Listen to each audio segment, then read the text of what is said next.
MCC परियोजना सम्झौता हो कि सन्धि हो? पुरा भिडियोलाई बुझ्नको लागि अन्तिमसम्म हेर्नुहोला। अमेरिकी अनुदान सहयोग सम्बन्धी सम्झौता, millennium challenge corporation, MCC, Nepal compact सम्झौता हो कि सन्धि हो? यो प्रश्न सर्वोच्च अदालत पुगेको छ। वरिष्ठ अधिवक्ता डाक्टर सुरेन्द्र भण्डारीले एमसीसी सम्झौता सन्धिको श्रेणीमा नपर्ने दावी गर्दै रिट निवेदन पेश गरेका हुन्। भिएन अभिसन्धि ऐन अनुसार सम्झौतालाई सन्धिको मान्यता दिन नमिले वरिष्ठ अधिवक्ता डाक्टर भण्डारीको जिकिर छ। नेपाल सन्धि ऐन 2074 र 47 र विभिन्न अन्तर्राष्ट्रिय कानून मुताबिक सन्धिको श्रेणीमा नै नपर्ने भएको हुँदा सिङ्गो संवैधानिक र कानूनी संरचनालाई नै तेजोबद्ध गर्ने प्रधानले उक्त कन्फ्याक्ट नेपालको राष्ट्रिय हित, सार्वभौमिकता र स्वाधीनता प्रतिकूल रहेको निवेदकमा उल्लेख छ। संवैधानिक कानूनविद चन्द्रकान्त ग्यावरी अब सर्वोच्च अदालतले नै एमसीसी सन्धि भएर नभएको व्याख्या गर्ने विश्वास गर्छन्। तर एमसीसीलाई सन्धि भनेर व्याख्या गर्ने संवैधानिक र कानून आधार नभएको डाक्टर ग्यावलीको दावी छ। उनका अनुसार एमसीसी आर्थिक परियोजना हो, सन्धि होइन। एमसीसी विरोधी आन्दोलन सडकमा चर्कनुको एउटा कारण आर्थिक परियोजना सम्बन्धी सम्झौतालाई संसदमा लगेर कानूनी मान्यता दिलाउने प्रयास पनि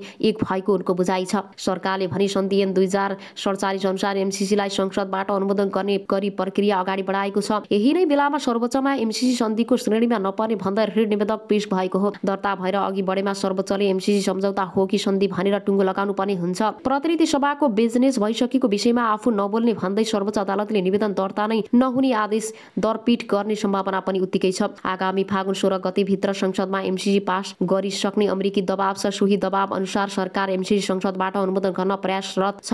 यही बीचमा सर्वोच्चले अन्तरिम आदेश दिएमा त्यसको ऐतिहासिक महत्त्व स्थापित हुनेछ। अन्यथा संसदले अनुमोदन नै गरिसकेको विषयमा सर्वोच्चले गर्ने व्याख्या अन्य सम्झौताको हकमा मात्रै नजिर बन्नेछ। संविधानको धारा 249 मा सन्धि वा सम्झौताको अनुमोदन, सम्मिलित, स्वीकार वा समर्थन सम्बन्धी व्यवस्था छ, जहाँ नेपाल सरकार पछि हुने सन्धि वा सम्झौताको अनुमोदन, सम्मिलित, स्वीकार वा समर्थन सँगै कानून बमोजिम हुने उल्लेख छ। संविधानको यही व्यवस्था कार्यान्वयन गर्न सन्धि ऐन 2047 प्रचलित छ। संविधानमै शान्ति र मैत्री, सुरक्षा एवं सामरिक सम्बन्ध, नेपाल राज्यको सीमामा र प्राकृतिक स्रोत तथा त्यसको उपयोगको बाँडफाँड सम्बन्धी सन्धि वा सम्झौता सँगै संसदमा दुवै पक्षमा तत्काल कायम रहेका सम्पूर्ण सदस्य संख्याको 2/3 बहुमतले गर्नुपर्ने शर्त राख्ने उल्लेख छ। तथापि राष्ट्रलाई व्यापक, गम्भीर वा दीर्घकालीन असर नपर्ने शान्ति र मैत्री अनि सामान्य प्राकृतिक सन्धि प्रतिनिधि सभाको बैठकमा उपस्थित सदस्यहरूको साधारण बहुमतबाट अनुमोदन हुन सक्ने व्यवस्था संविधानमै छ। यो व्यवस्था अनुसार एमसीसी कहाँ पर्छ भने सरकारले प्रश्न रूपमा केही भनेको छैन र एमसीसी किन संसदमा पेश गरियो भन्ने बारे समेत आधिकारिक धारणा सार्वजनिक गरेको छैन। सरकारले एमसीसीलाई संसदबाट अनुमोदन गर्नका लागि सन्धि ऐन 2047 लाई कानून आधार मानेको छ। संसदमा पेश गर्दा नै सन्धि ऐन 2047 को दफा 4 को व्यवस्था बमोजिम भनेको छ। सन्धि ऐन 2047 को दफा 4 मा सम्झौता शब्द नै उल्लेख छैन। दफा 4 1 मा भनेको छ संविधानको धारा 249 को उपधारा र 2 मा उल्लेख भएका विषय बाहेक अन्य विषयमा सन्धि मध्ये अनुमोदन, सम्मेलन, स्वीकृति वा समर्थन गर्नुपर्ने भनी व्यवस्था भएको सन्धिलाई अनुमोदन, स्वीकृति वा समर्थन गर्नुपर्नेमा कुनै सन्धिमा सम्मिलित हुन चाहिएमा सो सम्बन्धी प्रस्ताव नेपाल सरकारले संघीय संसदमा पेश गर्नेछ। यस्तो प्रस्ताव संघीय संसदमा उपस्थित संसद संख्याको बहुमतबाट पारित हुने उल्लेख छ। सरकारले यही निर गलत गरेको वरिष्ठ अधिवक्ता डाक्टर सुरेन्द्र भण्डारीको तर्फ छ। एमसीसी सन्धि ऐन 2047 र विभिन्न अन्तर्राष्ट्रिय कानून अनुसार सन्धिको श्रेणी नै पर्ने भएकाले संसदमा पेश गर्न र संसदबाट पारित गराउन नमिले भएकाले जिकिर छ। त्यही तर्कका साथ भण्डारीले सर्वोच्च अदालतमा रिट निवेदक दिएका हुन्। सन्धि ऐन 2047 अनुसार सन्धि हुनका लागि पहिलो शर्त दुई देशका बीच सरकार र सरकार बीच सम्झौता हुनुपर्छ।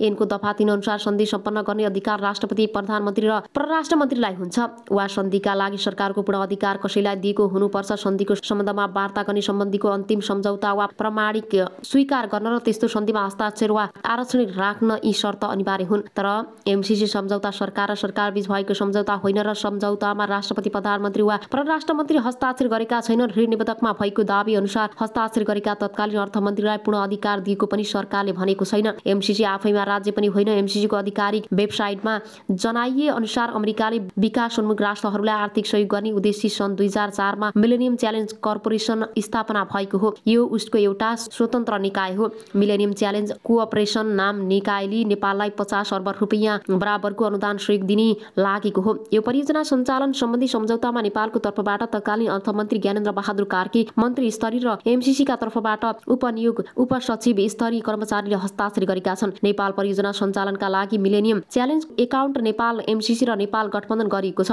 यो सरकारी एजेन्सी हो। एजेन्सी विकास मन्त्री समिति ऐन 2013 अनुसार कार्यकारी आदेशबाट अमेरिकाको समन्वयन गठन गरिएको हो। सरकार स्वयंले एमसीसीलाई सन्धि भनी धारणा सार्वजनिक गरेको छैन, बरु सन्धि ऐन अनुसार अनुमोदनका लागि प्रतिनिधि सभामा प्रस्ताव पेश गरेको हो।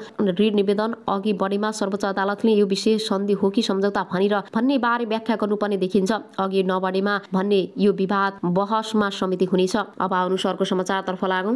दुईटा मोर्चाको आकस्मिक बैठक। नेपाल कम्युनिस्ट पार्टीको केन्द्रीय कार्यालय बन्द गर काठमाडौँ बस्यो र नेपालका क्रान्तिकारी देशभक्त प्रगतिशील राजनीतिक शक्ति र नेपाली जनताको राष्ट्रिय रूपमा अस्वीकृत विरुद्ध र देशव्यापी सङ्घर्ष गर्दा गर्दै पनि देउवा सरकारले रातारात एमसीसी कन्फ्याक्ट पारित गर्न मूर्खता गरिरहेको छ। विज्ञप्तिमा यस्तो छ, राष्ट्रका विरुद्ध घोषणा गरेको बन्द कार्यक्रमलाई पुरै तागतका साथ सफल पार्न देशभक्त वामपन्थी प्रगतिशील सच्चा लोकतन्त्रवादी लगायत आम जनसमुदायमा अनुरोध गरिएको छ। यसका विरुद्ध राष्ट्रिय रूपमा प्रतिवाद सङ्घर्ष सञ्चालन गर्नु देशभक्त नेपाली जनताको कर्तव्य हुन पुगेकाले विषयको यही संवेदनशीलतालाई दृष्टिगत गरी हामी 6 कम्युनिस्ट पार्टी र 2 मोर्चाले तत्कालीन जनसङ्घर्षको कार्यक्रम घोषणा गरेका छौँ। यसलाई पुरै लगातार तागतका साथ सफल पार्न देशभक्त वामपन्थी प्रगतिशील र सच्चा लोकतन्त्रवादीहरू लगायत आम जनसमुदायमा विनम्र अनुरोध गर्दछौँ। साथै आज एमसीसीको विरोधमा आन्दोलनमा घाइते सम्पूर्ण देशभक्त योगदानहरूको स्वास्थ्य लाभको कामना गर्दछौँ। विज्ञप्तिमा भनिएको छ, नेपाल बन्दको घोषणासहित संयुक्त प्रेस विज्ञप्ति जारी गर्नेहरूमा नेकपा महासचिव विप्लव, नेकपा नौ क्रान्तिकारी माओवादीका महासचिव मोहन वैद, किरण नेकपा मसालका महामन्त्री मोहन विक्रम सिंह, नेपाल कम्युनिस्ट पार्टीका अध्यक्ष ऋषि कटेल, नेपाल कम्युनिस्ट पार्टी माओवादी समाजवादीका अध्यक्ष कर्णजित बुढाथोकी, देशभक्त जनगणतान्त्रिक मोर्चाका अध्यक्ष शिव गजुरेल र राष्ट्रिय जनमोर्चाका अध्यक्ष चित्र बहादुर केसी र वैज्ञानिक समाजवादी कम्युनिस्ट पार्टी नेपालका संयोजकका आहुति छन्। अब आउनुहोस् अर्को समाचारतर्फ लागौं। बनेपामा शंकास्पद वस्तु घटनास्थल पुग्यो सेनाको टोली। काभ्रेको बनेपा एउटा शंकास्पद वस्तु भेटिएको छ र बनेपाको पुल बजारमा शंकास्पद वस्तु फेला परेको जिल्ला प्रहरी कार्यालय काभ्रेले जानकारी दिएको छ। अहिले पुल बजारको खडक खण्ड बन्द गरिएको छ। नो एमसीसी लेखिएको शंकास्पद वस्तु भएको क्षेत्रमा प्रहरीले सुरक्षा दिएको छ। शंकास्पद वस्तु निष्क्रिय पार्न नेपाली सेनाको टोली घटनास्थल पुगिसकेको छ। काभ्रेको बनेपामा एउटा अहिले पुल बजारको सडकखण्ड शंकास्पद वस्तु निष्क्रिय पार्न नेपाली सेनाको टोली घटनास्थल पुगिसकेको छ। अब आउनुहोस् अर्को समाचारतर्फ लागौं।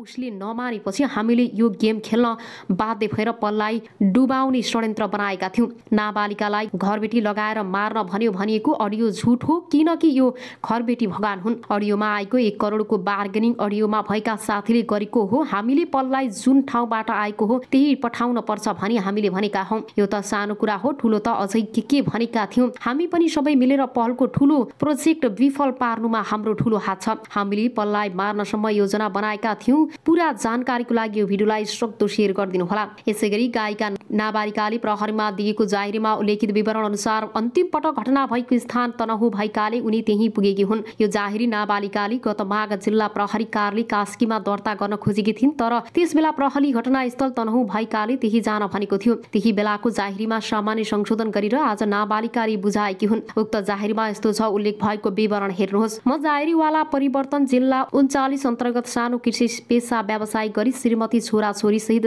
5 जनाको परिवार सबै आइरहेकोमा मेरी छोरी वर्ष 16 कि विगत 3 वर्षदेखि गायन क्षेत्रमा ख्याति कमाई सुर राम्रो भएको कारण सामाजिक सञ्जालहरूमा समेत चर्चित भई इज्जत प्रतिष्ठा कमाउने काम गरेकी छन्। यसै क्रममा विभिन्न राष्ट्रिय कलाकारहरूसँग भेटघाट भई आफ्नो कला प्रस्तुत गर्दै आइरहेकी थिइन्। विगत अन्दाजी 3 महिना अगाडिदेखि मेरी छोरी गीत सङ्गीतमा त्यति धेरै मन नलगाउने एकोहोरो जस्तो बस्ने गर्दै आइरहेकाले नाबालक छोरीलाई के भएछ भनी म समेतले कुरा गर्न खोज्दा छोरीले आफ्नो कुरा खुलाउन चाहिनन् र म समेतले छोरीको पहिचान, पहिलाको र हालको स्वभाव तथा आफ्नो कलाकारिता प्रतिको नौराश्यता देखेपछि उनलाई निकै अनुरोध गरी पश्चाताप निजले आफ्नो घटनाको बारेमा बताए अनुसार हामीले जाहेरी दिएका व्यक्ति नेपाली सिने जगतका प्रख्यात कलाकार पूर्ण विक्रम शाह पल्सासँग मिति 2077 6 महिना 22 गति काठमाडौँ पिपुल बर बोटको गीतको भिडियो सुटिङ गर्ने क्रममा पहिलो पटक भेटघाट नै फेसबुक आइडी र फोन नम्बर समेत आदान प्रदान भएको रहेछ। कविक रूपमा नाबालक छोरीसँग भेट हुँदा निजपूर्ण विक्रम शाहले देखावटी रूपमा माया प्रेम गरेको बहन गरी भिडियो सुटिङ तथा अन्य भेटघाटको क्रमलाई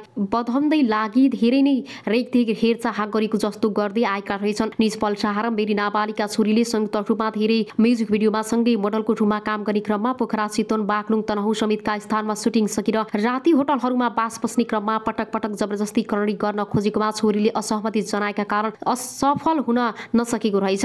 यस क्रममा क्रममा 2077 12 महिना 31 गते बागलुङ जिल्लाको गलकुट महोत्सवमा प्रतिवादी पूर्ण विक्रम शाह, दुर्गेश थापा समेतका कलाकारसँग मेरी नाबालिका छोरी पनि गाडीमा बागलुङको गलकुट गएको। उक्त स्थान जाँदा र फर्कँदा निज प्रतिवादी र मेरी छोरी एकै सिटमा यात्रा गर्दाको बखत समेत बाल यौन दुरुपयोग गरी संवेदनशील अङ्गमा चलाउने, जिस्काउने, समात्ने जस्ता कार्य समेत गरेका र मिति 2068 जिम 1 महिना 2 गते काठमाडौँ पुगी छोरी आफ्नो कोठामा गई बसिन् र काठमाडौँको बसाइमा सामान्य भेटघाट समेत गर्दै आएका रहेछन्। त्यसपछि छोरी घरमा आई 1 हप्ता अघि बसे पश्चाताप निज प्रतिवादी पूर्ण विक्रम शाह पल्साहाली फोन गरी सुटिङको लागि म पोखरा आउँदैछु, तिमीलाई म भेट्छु भनी पोखरा स्थित लेक साइडमा भेटघाटको लागि बोलाएको। भेटघाट गरी लकडाउनको हल्ला चलेको हुँदा छोरी पनि काठमाडौँ जानुपर्ने भएको हुँदा मिति 2068 1 महिना 14 गते साँझ 12 बजी पोखराबाट काठमाडौँ फर्किने क्रममा जिल्ला तनहुँ शुक्ला गण्डकी नगरपालिका वडा नम्बर 4 दुली गैडा स्थित प्रतिवादीको चिन्जानको व्यक्ति प्रदीप थापाको घरमा बसेका अवसरमा नाबालिका छोरी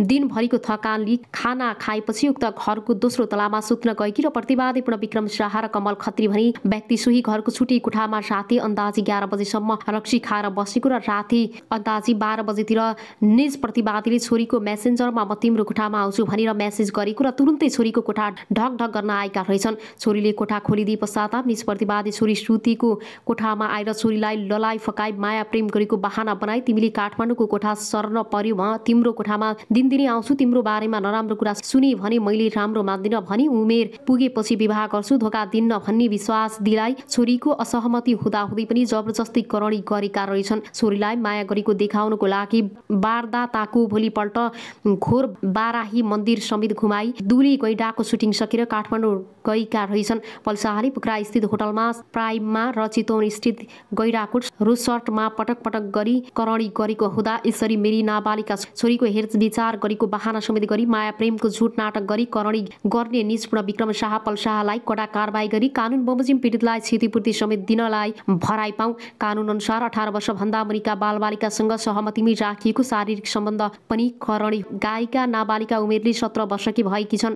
तनहुँ प्रहरीले पल्साहालाई पक्राउ गर्न कानुनी प्रक्रिया थालिसकेको जानकारी प्राप्त छ। जाहेरी दर्ता गर्नु अघि प्रहरीले नाबालिकाको अडियो भिडियो बयान समेत लिएको थियो। यसअघि पनि नाबालिकाले पल विरुद्ध जाहेरी दिन कदम चालेकी। केही दिन अगाडि उनी कास्के प्रहरीमा जाहेरी लिन पुगेको थिइन्, तर प्रहरीले अन्तिम पटक घटना हुँदा भएको हो त्यहाँ उचुरी गर्नुपर्ने बताएको थियो। यसबीचमा पल्ली नाबालिकालाई बिहेको आश्वासन दिएर थामथुम पारेपछि उनी रोकिएकी थिइन्।